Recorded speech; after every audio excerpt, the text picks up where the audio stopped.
go to the Speaker of the Parliament. Now, as for the strikes on Russian territory, I don't know about that.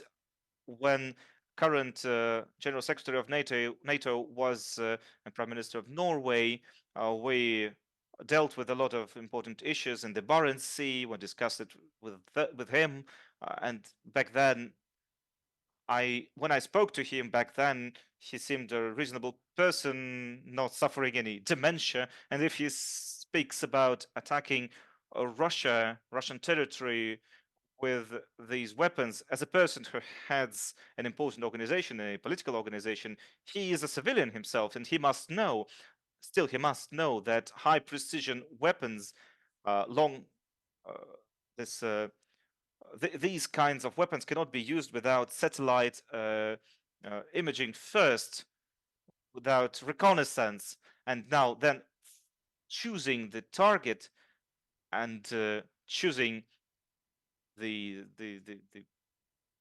the way it's used can only be done by highly trained professionals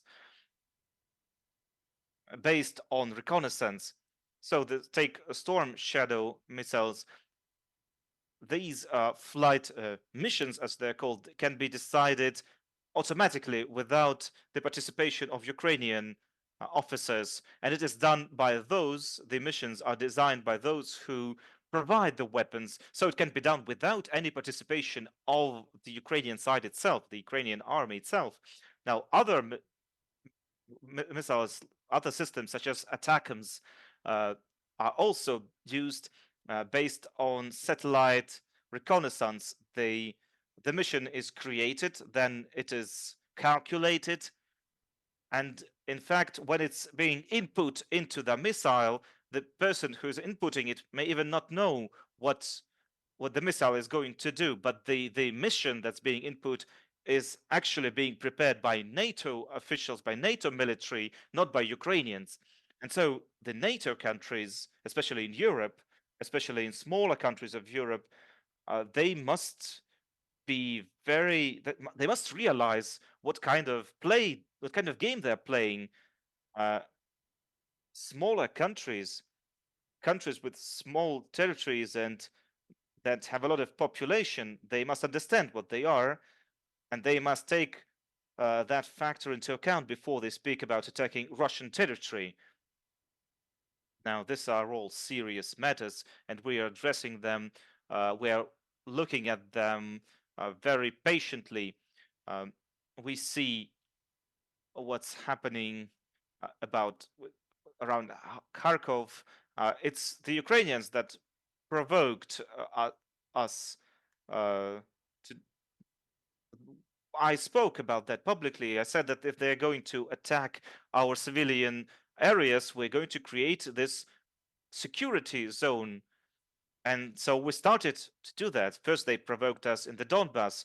They lied to us for 8 years, saying that they're going to address this issue in a peaceful manner. And then they forced us to try and resolve the situation in a military way. Then they lied to us when they would try to negotiate. Then they decided to uh, decide the matter on the battlefield.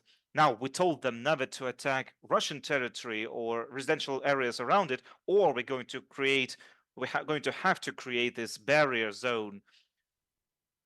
But look at what the foreign media is saying, Western media is saying. They never say that our areas like Belgorod and others are being attacked. They never say about this. And this is Ukraine's doing. So when we respond to that, it is because of Ukrainian action. And so the same response could happen if we see these high precision uh, weapons and missiles being used against Russian territory.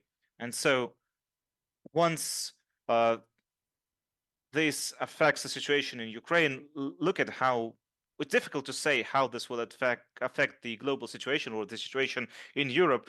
Does the West want a global conflict? I don't think so. Perhaps we could agree on some strategic weapons, but we don't see any willingness to do that as well. there are talks about that, but we don't see a lot of eagerness when it comes to that. We'll see going forward what happens next.